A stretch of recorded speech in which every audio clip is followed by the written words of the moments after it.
It's Wednesday. I think it's March 57th. I'm pretty sure that there's going to be about 100 days in March this year.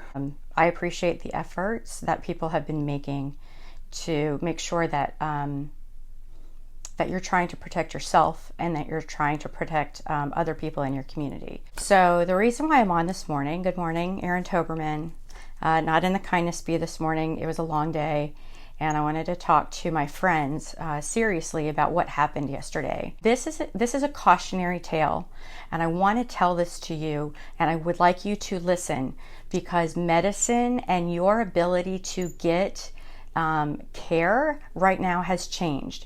And I want to tell you my firsthand experience of going through getting access to emergency medical care yesterday for my friend, because this will affect you, and it may affect your family members, and it may affect your community. And so going back to what I've been saying all along, you need to plan, you need to prepare, and you need to make your medical emergency plan right now. So she had a pre-existing condition, and right before they decided that they weren't going to do emergency surgeries, she was scheduled for a surgery that was, and I mean, probably in any other environment, it would be considered significant and important and need to get done. And her surgery was put off last Thursday, and there's no remedy. She just has to wait until somebody decides where you can have, regular surgery again. Surgeries are not being planned. They're not being conducted.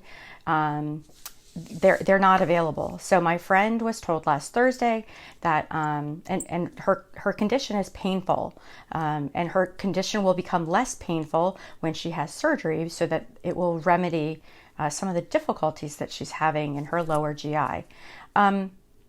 So she had extreme pain yesterday, extreme pain enough that she got on the phone with her regular doctor who was planning to do the surgery.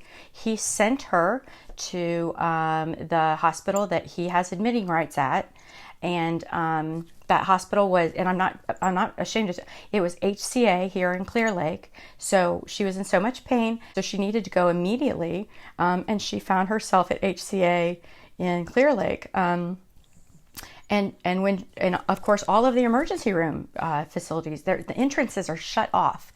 You cannot go in, you can't just walk in. So if your baby is broken, you can't just walk in. A lot of times what they're saying now is, if you need to go to an emergency room, you need to call them ahead of time. You need to call them ahead of time and find out what are the conditions by which they will even let you in the building. She was brought in. Actually, there wasn't a line when she got there. They put her in a wheelchair. They brought her into a small area. They did bring her back into a emergency room area. They gave her a shot to make her blood pressure, her pain go down. They did a couple of ultrasound things. She was there for 3 hours. She only met a doctor that was not caring, who did not offer her suggestions, who almost made her feel like her pain was insignificant to. He was waiting. It's almost like he was waiting for the COVID-19 patient, and that she was almost a disappointment, and that if she wasn't a COVID patient, which she was not, that her medical situation was not. She did not feel like her pain and her medical concerns were even something that were important to this particular physician on staff, the ER doctor on staff. So she was told that she needed to go home, and she needed to take some Advil, and she just needed to, the condition she has is going to sometimes be painful, and that she needed to go home. She said, "How am I going to get home?" And they said, "Well, you need to call somebody." And she said, "Well, can I stay in here while somebody comes and gets me?" Again, she came from Galveston. That's like 45 minutes. They told her no. She was removed from the hospital, and she sat on the curb in the parking lot. And that's when I got to talk to her, and she was in tears. And I said, "I will be right there. I will come and get you." when I found her, and I finally found the entrance, because all of the entrances are closed and changed. When I got to where their emergency room is, there were people in agony waiting to go into the emergency room who were standing outside on the sidewalk, 6 to 8 feet apart. 2 of them laying down on the concrete. One person was laying down up in pain on the grass. There was no tent. There was no chair. There was no water. There was no one out there to do anything other than to tell them to stay 6 to 8 feet away. There was no out. They were taking one person at a time. I was shocked. I was honestly shocked. And when I picked my friend up, she was sitting on the curb. She was bowled over in pain. She was crying. I put her into my car, and then we went to go back to Galveston. And I said to her, who are your doctors? So we started to talk about all of the stuff that I've been talking to you about, having an emergency medical plan. Please talk to your doctor. Please talk to your regular GP and any of your specialty doctors right now. The rules are changing almost daily at hospitals, and what doctors are able and not able to do. What your doctor knows today may be different than what your doctor knows tomorrow about getting emergency care. I can tell you yesterday, you could not go to HCA emergency room and get emergency care. You can't. You can't. They're keeping that building. They want to keep everybody out because they're anticipating all of these COVID cases. And if you don't have a COVID case, unless you're, I guess, I don't know, have your head slashed open or you're getting ready to die, or I don't know what the circumstances are that they would open their door and actually give you medical care. But yesterday, my friend, she was between 9 and 10 on the pain scale, could not get admitted, could not get a CAT scan for some of the things that are going on in her body. And so she was put out. She was literally put out on the street. I was talking to my doctor. It feels like a third world situation right now in the medical field, and you have to make a plan for medical care. So we went back to the island. UTMB is also not accepting anybody you can't get into the hospital. You can't. Unless you're coming by way of ambulance, and the person that you already have a pre-admitting status, you are going to face it. They are going to do everything that they can to turn you around and send you home. So send you home. And the thing is that they can't prescribe you the things that they can give in a hospital. So on our way to Galveston, I thought, what are we going to do? Her ability to access emergency medicine has changed dramatically. So what we did is she and I talked about what her insurance options were, and we went ahead and found an urgent care. There's an urgent care on the island called 24 Premier. They are wonderful. Before you go to an urgent care, call them ahead of time. Call them. Do not show up and surprise people. There is a time between when you're sick and then when you're getting there. There's time to make that telephone call. Make that telephone call and let them know you're coming. That way they know you're coming, and you can know whether or not they're going to let you into their facility. So we called ahead, and yes, they were able to see her. We talked about her, a little bit of what her medical history was, why we were coming in. They were actually a little bit relieved that it was lower GI pain and it wasn't a COVID case. We came in, we did all of our hand, face stuff, put on masks, and we waited. And within a couple minutes, we were able to talk to the lady at the front desk. And then, her insurance, she needed to have her insurance card available. She didn't have her insurance card. And so it just was fortunate she had been there before, and they had a copy of her insurance card. Everybody needs to make sure that you have your insurance card with you. Take a picture of it on your phone, the front and the back. If you don't want to carry around that card, you want to make sure that you have your most current insurance card available. That is the first thing they ask for. That's beside your name and your birthday. That's the first thing they ask for. Make sure that you have your insurance form available, because that is going to be your barrier to entry. If you don't have an insurance card, you need to call ahead and tell them you don't have insurance and make arrangements for how you're going to pay for those services, because they may not accept you depending on what your insurance situation is. So please call ahead and don't waste that precious time. Make sure that wherever you're going will take you. So we were able to get into the back room.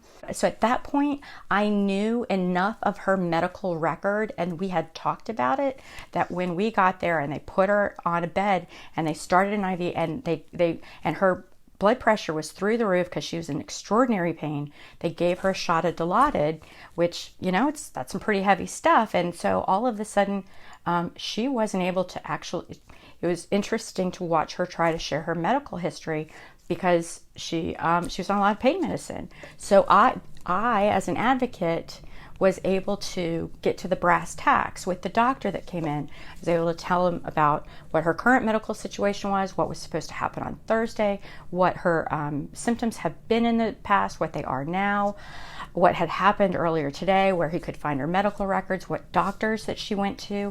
They wanted to know what she was allergic to. They wanted to know what surgery she had had. They wanted to know what medicine she had been on. They wanted to know all of this really important medical information. If she had been by herself, she would not have been able to provide that information as succinctly as she needs to. If you are by yourself and you are medically compromised, write down, and I'm going to put a form on there. Fill out your medical history and write it down on a piece of paper. Write it down. If you are in a situation where you can't speak for yourself, when you go to an emergency environment, they need to know that information. They need to know what you're allergic to. They need to know what surgeries you've had. They need to know what organs may or may not be in your body. They need to know whether or not you've had any operations. They need to know if there's any metal in your body in the event you need an MRI. Somebody, if I were to pick you up and take you to the emergency room, I don't know that information about you. So I can only be so helpful. So the way you can be the most helpful to yourself is write that stuff down. Have it. Take a picture of it, keep it on your phone, and keep it on your dining room table, keep it on your kitchen table. In the event you need to call 911, you can just point to that piece of paper, say, there's my medical stuff. In the event they need to intubate you, in the event you can't speak for yourself, you need to write that medical information down so that a first responder doesn't have to guess this stuff and they don't end up giving you something that might actually harm you further. The other thing is that I keep talking about this HIPAA form. Make sure there is someone in your family that you have filled this out, and it is the authorization to disclose protected health information. A lot of these hospitals, if they do bring you into the hospital, you will not be allowed to, a medical advocate can't come with you. You have to do this by yourself. They're not going to let other people in to see you. They're not going to let me come in and be part of your intake process. If we had been in an emergency room, there's no chance they would have let me go in there, and I couldn't have provided that information to a nurse, to an intake nurse, or somebody who's doing her intake to tell her about my friend's medical history. The other thing is that if you have a copy of this HIPAA form and you have somebody's name on it, even me, I would be able to call if you found out your mom is in the emergency room, if you found out your son's in the emergency room, if you find out your friend's in the emergency room, without the written permission to get information about somebody, they won't even acknowledge that they have a patient there now because of confidentiality. Make sure, this is so unbelievably important.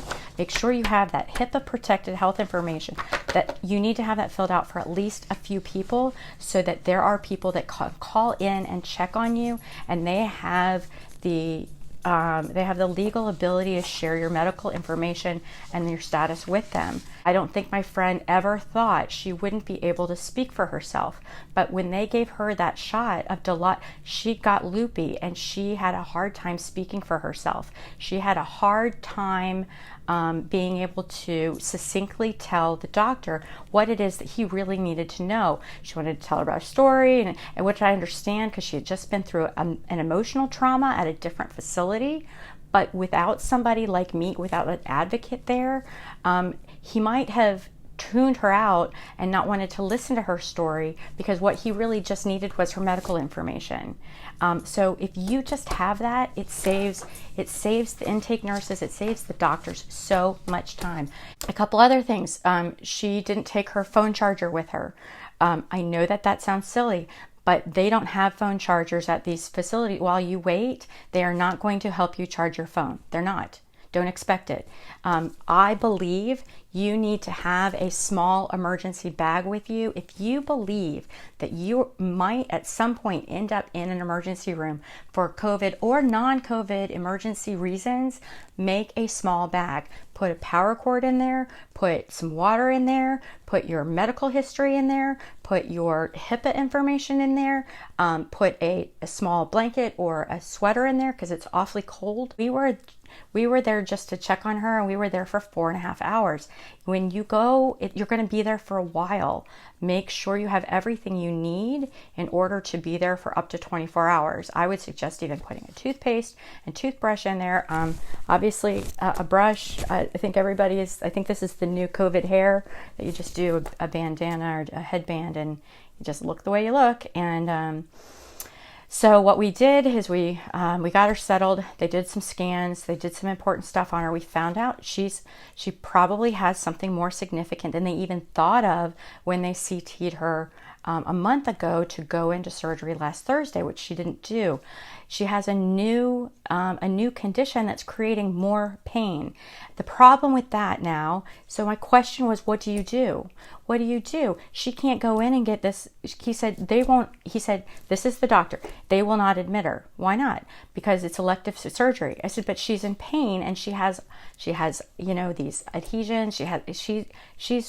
She's got some growth. There are things inside of her that need to come out. And he said, unfortunately, there isn't anybody that is going to open an operating room for her right now. The risk is they don't want to get the operating room contaminated. They don't want to use all the PPE. They don't want to get especially the GI people, and they don't want the anesthesiologists. They have to deal with your mouth and your face. They don't have the ability to test whether or not you as a patient have the coronavirus. And because they can't test you immediately, they don't want people that may or may not, that may be. And the thing is that everybody may be COVID positive, because right now you don't know. So they are only taking people that are getting ready to literally die into an operating facility, because they are worried about infecting, the possibility of infecting all of the staff, infecting the operating room. The quote was, using all of that PPE for a surgery, and then possibly exposing people while she's getting better. I thought, what the hell? So what does she do? I said, what does she do? She's going to be in chronic pain, and this pain is going to flare up, and it's real pain. I mean, it's her blood pressure goes through the roof, and she throws up. It is excruciating pain. And he said, I don't know what to tell you. How about that? How about that right now? We have COVID. Everybody's so afraid of COVID-19. You can't currently get emergency medical treatment. You can't. And you are just going to have to manage symptoms for everything else that's going on in your body that may need surgical or inpatient. They're not going to give it to you. They're not. I'm frightened about that.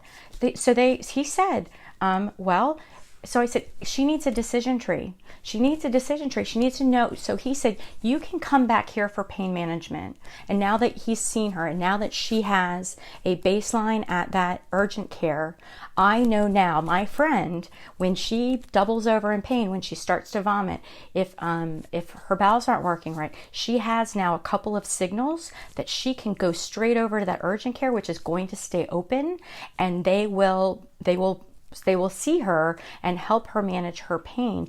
And they will also make sure she doesn't have a blockage. If she ends up having a blockage, that could kill her. But you can't know that on your own. What's the difference between being in pain and almost dying? And that was what he and I needed to talk about very, very seriously while my friend was on the table, and she was loopy on Dilaudid. And here's the thing. Most places are not going to let me there.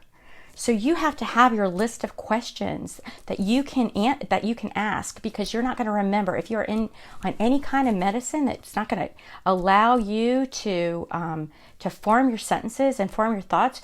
Write down a list of questions that you want to have answered before they discharge you. Say what. Just write them down. What are the prescriptions? What if I need to see you again? Who do I call? How do I access your health again? Are you going to offer telemedicine? How do I make sure that that my call isn't pain and my call isn't life-threatening? And unfortunately, in her situation, she's going to have to come back every time that she is in excruciating pain. And thankfully, she has a plan that she now has someone she knows she can go to, that they have a CT machine, they have the capability to be able to identify whether or not she needs to go into emergency surgery.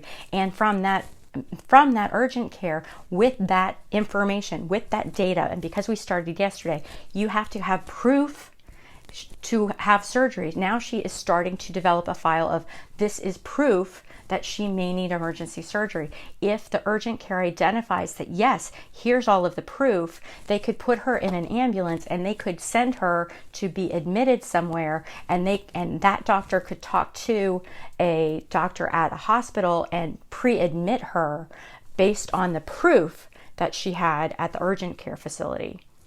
I know this is long, but this has me so incredibly worried. This has me worried about your family. This has me worried about your grandparents. This has me worried about your children. This has me worried about my children. What if Nathan fell down and broke a bone? What do you do? What do you do? Right now, the only thing they want you to do is call. They want you to call them. They don't want. You can't get in a car and drive somewhere. You have to call them. And that frightens me. That scares me to death. The other thing you can do is you can call 911. We are not in normal times. You can't get in a car and go to an emergency room. Can't. And if you do it, you're wasting your time. And that's precious time to me. That's really important. So the best thing I think you can do, call 911 and I'd have somebody come out. That's exactly what I would do. And if you can wait, I would make sure you have all of your telephone numbers for your doctor, for all your specialty doctors, for your emergency rooms, for if you participate at UTMB, or if you participate at Methodist, or you participate at one of the larger systems, call the larger systems and say, what do I do? I'm diabetic. What do I do if I go? What do I do? Because they're not going to be able. Unfortunately, regular medicine doesn't matter right now, which is so incredibly concerning to me. I'm very concerned we're going to lose lives to asthma, that we're going to lose lives to diabetes, that we're going to lose lives to heart blockages, that we're going to lose lives to pain, to lower GI pain, they're going to want you to go home and they're going to try and dismiss it. And I'm enormously concerned about that. At HCA, they only did an ultrasound. At the 24-hour premiere, they were able to do a CAT scan. You have to identify ahead of time, what capabilities are you going to be able to have? What can you give me when I get there? Are you going to go, am I going to just be there so that you can send me away? Are you going to be able to admit me? What are your admitting priorities right now? There are some hospitals that are literally closed. They don't plan to have anybody. They don't want anybody in their hospital because they don't want their hospital contaminated at all. Can you believe that? There are entire hospitals that you cannot get into that are empty because they don't want to deal with this coronavirus right now, because it's not a moneymaker. What happens if then they're stuck with you, and then their whole hospital's contaminated, and then you could possibly contaminate their doctors and their nurses, and they have clamped down and said, this isn't the healthcare we're providing. It's unbelievable. And if I sound like I'm worried, it's because I am. Or if I sound like I'm urgent, I am. When I tell you, you need to fill out these forms, you need to write down your emergency medical plan, you need to call the people, you need to, today, right now, sitting here, think, oh my gosh, if I was having an emergency right now, what would I do? Who would I call? Write down the names and the telephone numbers of your contact people. If somebody gets to you and you can't speak for yourself, you need to have information written down so that somebody can read that.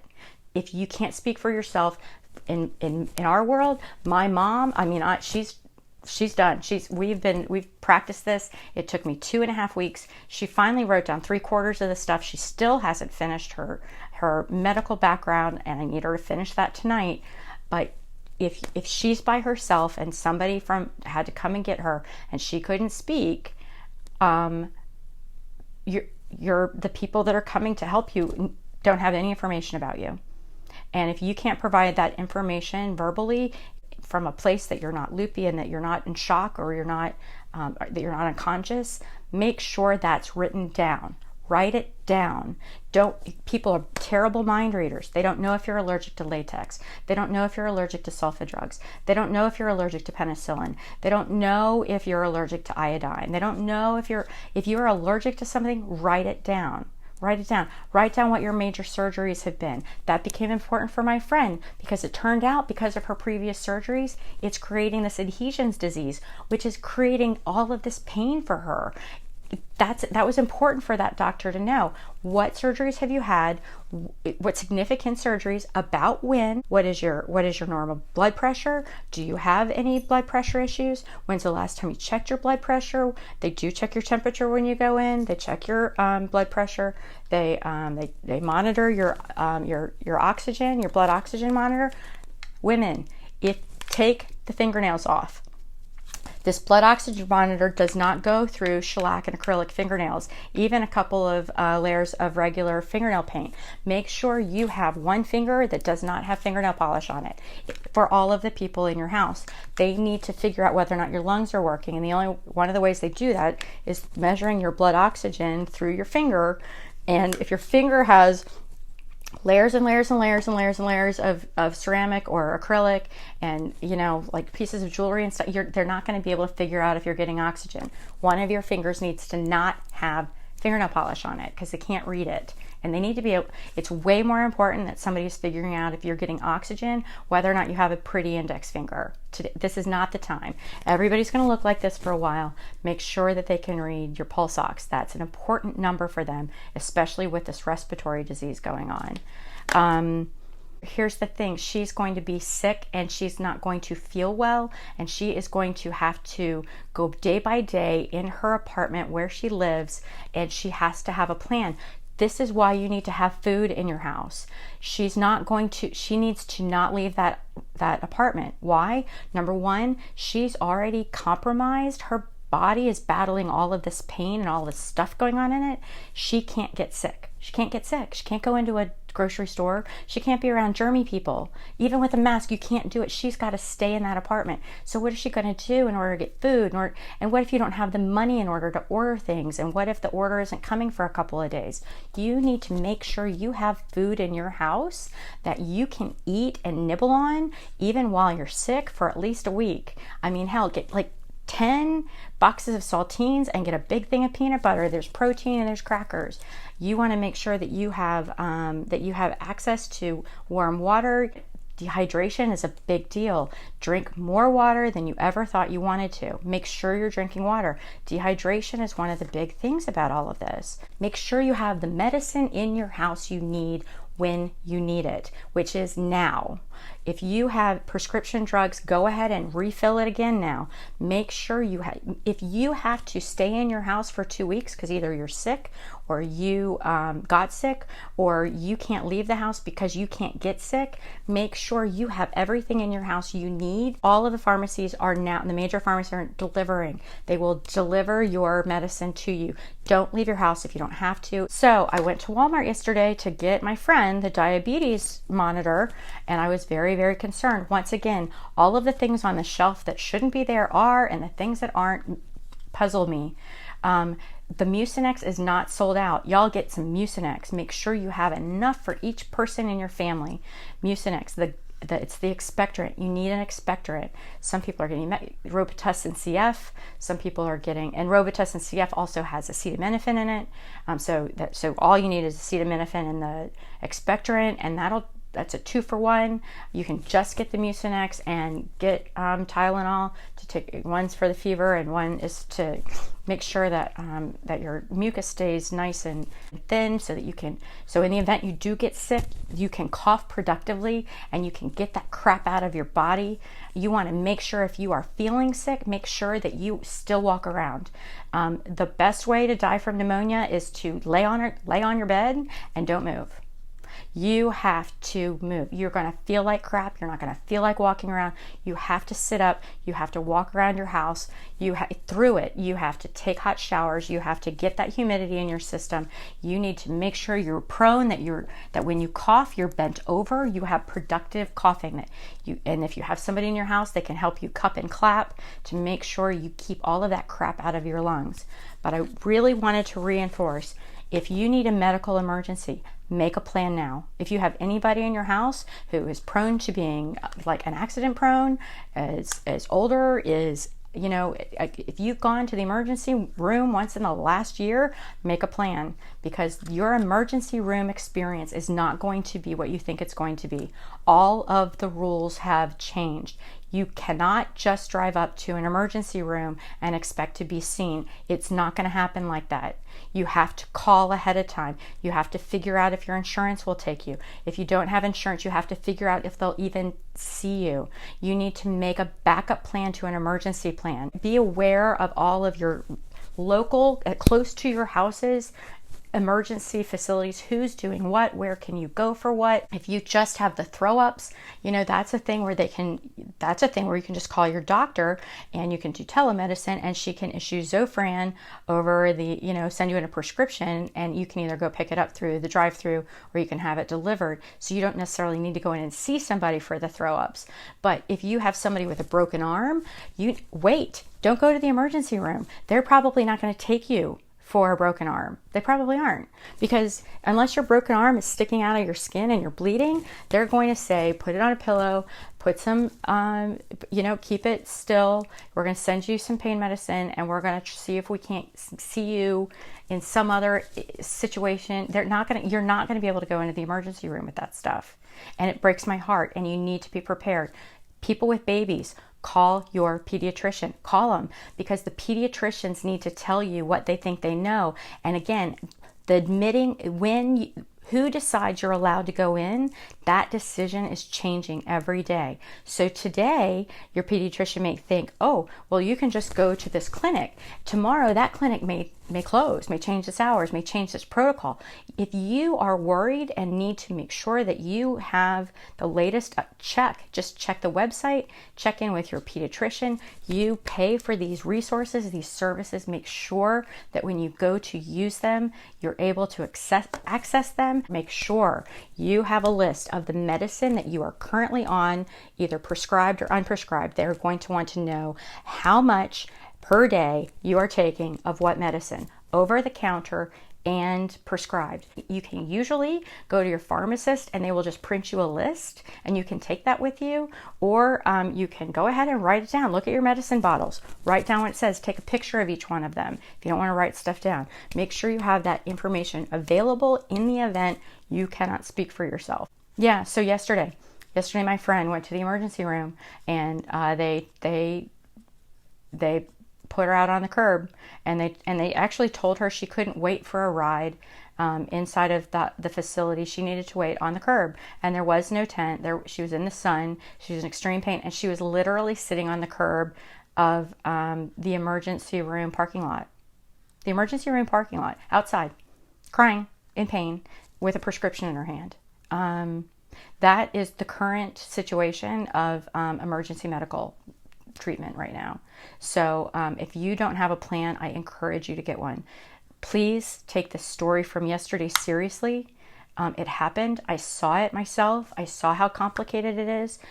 All of the medical people I talked to yesterday say it's going to stay that complicated, if not more complicated. They are still anticipating Houston is about 2 weeks out from being absolutely overrun by or lower respiratory infections, which they're identifying as possible COVID patients. They're petrified of that. They're petrified of the contamination and the contagiousness of this disease.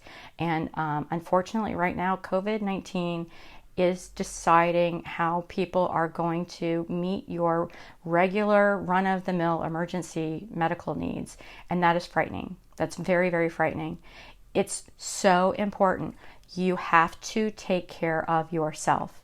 And then you have to take care of the people in your immediate circle. So make sure everybody in your immediate circle is on the same page about what happens if there is a medical emergency, and share that information and make sure it is written down, because when you do need it, you're going to wish that you had done it.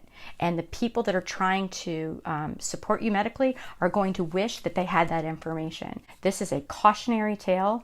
This can and will happen to you. This is the current state of our emergency medicine. It is flat on its back right now.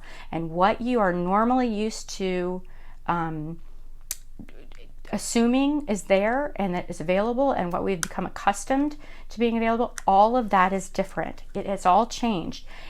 You don't have the time to be surprised when you show up at the emergency room that the emergency room has changed. You have to understand that now. So you have to take care of yourself right now and your family and the people in your circles, and you have to figure out how to make sure that you have all of the medicine you need, over the counter and prescription.